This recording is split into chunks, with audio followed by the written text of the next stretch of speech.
Marvel's Phase 4 gave a lot of fans some pause in terms of whether or not Phase 5 and 6 was going to be more of the same.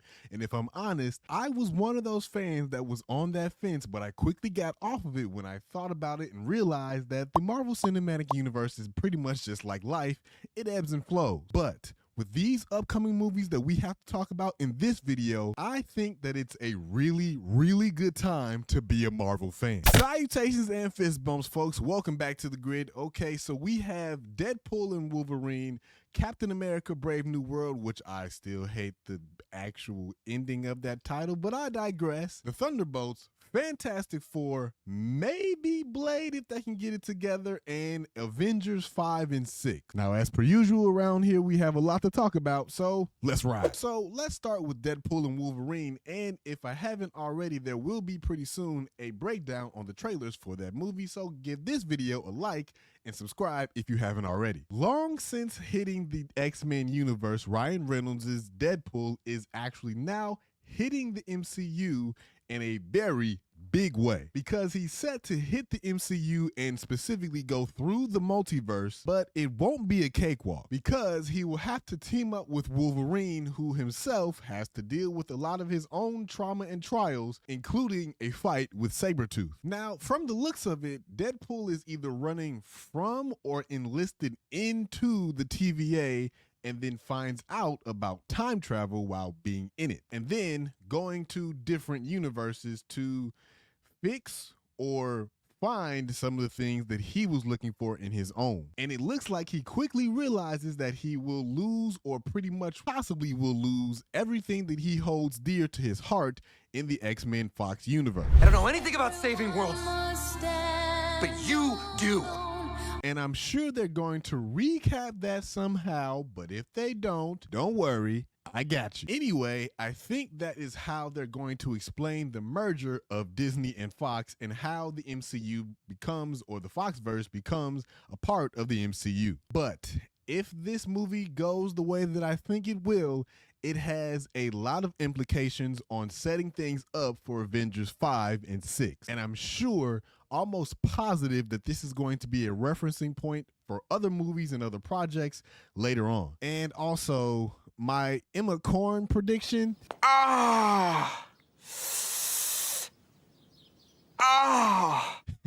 But Deadpool and Wolverine are set to hit theaters July 26th of this year. So if you haven't already bought your tickets, you probably want to get on that, because I've already bought mine twice over. Oh, and if this is a little bit more incentive to actually go out and get your tickets, we're getting back Rhett Reese and Paul Wernick as the heads of this movie. And if you don't know, they were the heads of Deadpool 1 and Deadpool 2. So there's a little bit of an implication on what we should expect for this movie. Next up, Captain America Brave New World. And though I am still not, like I said, a fan of this title, I was actually a fan of the way that it was before. The torch in this movie is now being passed from Steve Rogers to Sam Wilson.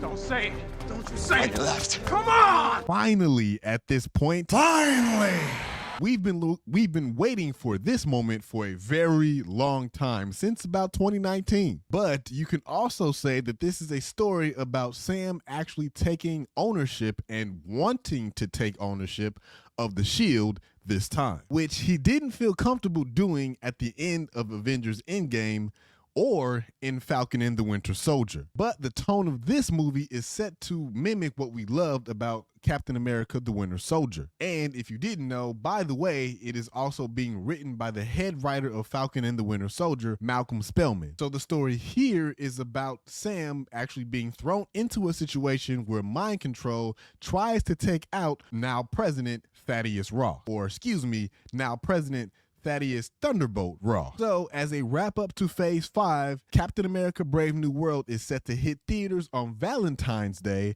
of the next year in 2025, which then leads us into the Thunderbolts. Now, as we probably all know, the Thunderbolts is a movie centered around the MCU's not quite heroes, hero, with the likes of Yelena Belova, played by Florence Pugh, Bucky, played by Sebastian Stan, again, John Walker, aka U.S. Agent, played by Wyatt Russell, Taskmaster, played by Olga Kurylenko, and a host of other people inside of this group in this movie. Now, this story is going to be another task in blending a lot of personalities and storylines together to actually make a cohesive group and a cohesive movie for an entire ensemble. And for me, the challenge here is going to be going and cascading across a whole bunch of different storylines and bringing that home so that it makes sense for each and every person inside of this movie in their own specific and unique way. Now, I've theorized on this channel here that a lot of this movie is probably going to be centered around or cohesively done around the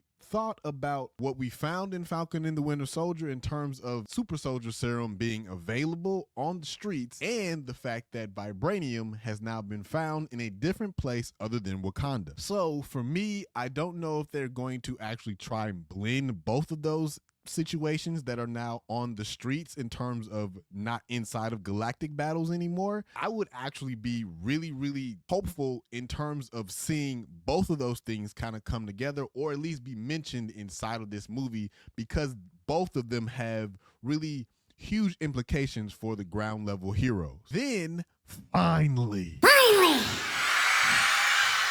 it's happening. Now, if you've been a longtime Marvel fan like I have, or if you're just coming to the fold recently because of the MCU movies and all that kind of stuff, you know that the Fantastic Four being a movie slated to actually hit theaters is a really big deal, because this is the movie that Marvel fans have been clamoring for a long time, because we've got good movies, decent, but nothing to write home to mom about at all. So the MCU has a lot of things to actually hold up and build up to, and if they do it right, this could literally push the MCU into stratospheres none seen before. Now, we all know that the previous movies, in terms of what we were able to do with those characters, were all because of, well, legal battles, but we now know that all that has changed, because the rights, if I'm not mistaken, were inside of the Fox universe, but now they are in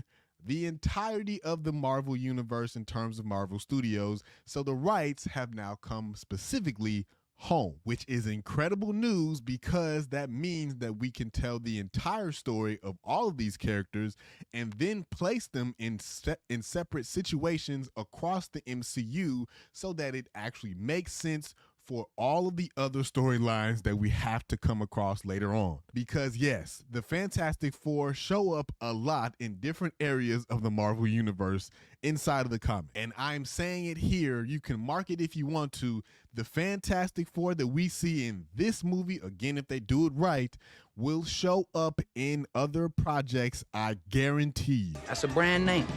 I stand behind it. I guarantee it. But the movie will be directed by Matt Shakman, the same director for WandaVision, who is actually taking over for John Watts, who left the project in 2022. And the scheduled release for the Fantastic Four is July of 2025, but there's no specific date as of yet. What Marvel Studios looks like they're trying to do when the weather breaks is smack heads with all of the blockbuster movies that they're trying to release, and this being the main one in terms of what we've been waiting for a long time. So Marvel has some really heavy swings on the way, and they had better land, because the movie that's next up in our lineup is Blade. And if you've been paying attention to all of the hoopla and debacle that has been the Blade project, you know where I'm going, because this project has seen a lot of ups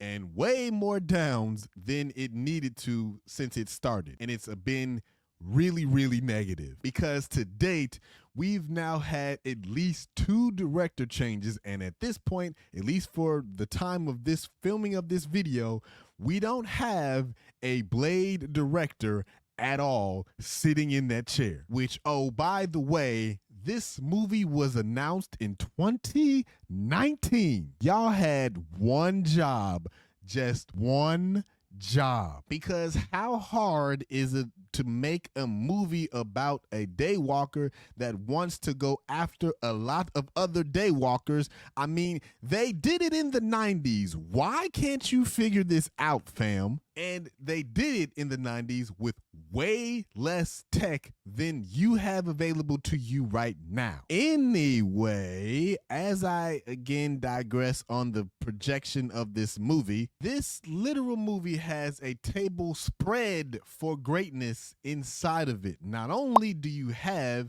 a two-time Oscar-winning actor signed on to play the lead in Mahershala Ali, a dope character in Blade himself, plus the fact that you of this movie, I don't even think they're on set yet. We the fans want this still. The groundwork is set. You don't have to do a whole lot to convince us to watch this movie.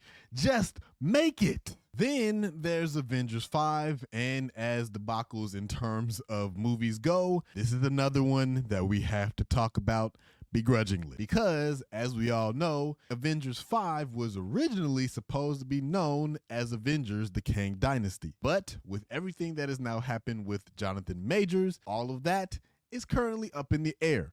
But we do, or at least it's rumored, that Marvel still wants to hold on to the character of Kang and what they've done so far with him. Whether or not it's going to be Jonathan Majors, obviously that is completely up in the air. We probably won't see that anymore. But even if it is a different person in that helm, it makes sense because we know that Kang can actually be or look a bunch of different ways. And like I said, though Marvel spent a lot of time leading up to Jonathan Majors being the big bad inside of Kang, it can and probably will play out with a different person because, like I said, it can. And it doesn't take away from anything from his story or any other storyline that we place him inside of. But at this point, they're back to the proverbial drawing board when it comes to actually selecting who's going to face this character, or if this is going to be the character that's going to carry them through these Avengers movies at all. Not every version of me was so pure of heart. And in terms of directing the film, well, that's up in the air as well, because Destin Daniel Cretton was actually hired for the project, but in November 2023, he actually left. So now there's another project that has a vacant seat in the director's position, which also then carries into Avengers 6, which would be Avengers Secret Wars. All right, so now there's Avengers Secret Wars, and like I said, this doesn't have a director yet either, but it does have a screenwriter. But officially speaking about Avengers Secret Wars, or Avengers 6 as it would be known on the streets, is in and of itself set up to be a heck of a ride because of how they're sourcing the material, which, if I'm not mistaken, they're taking that directly from the comic event. Now, my question is it going to be the Silver Age version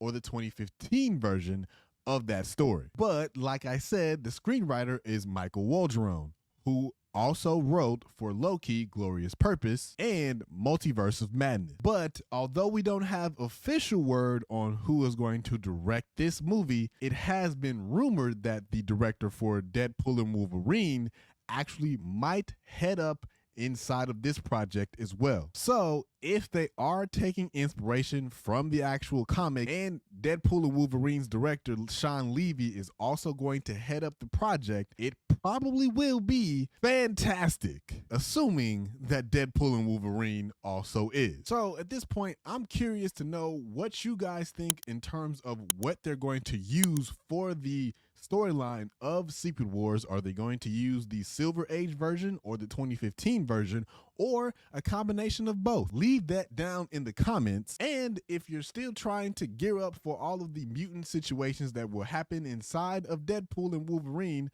go ahead and hit this playlist over here to talk about the X-Men. And until next time, y'all be smooth. Blurt out.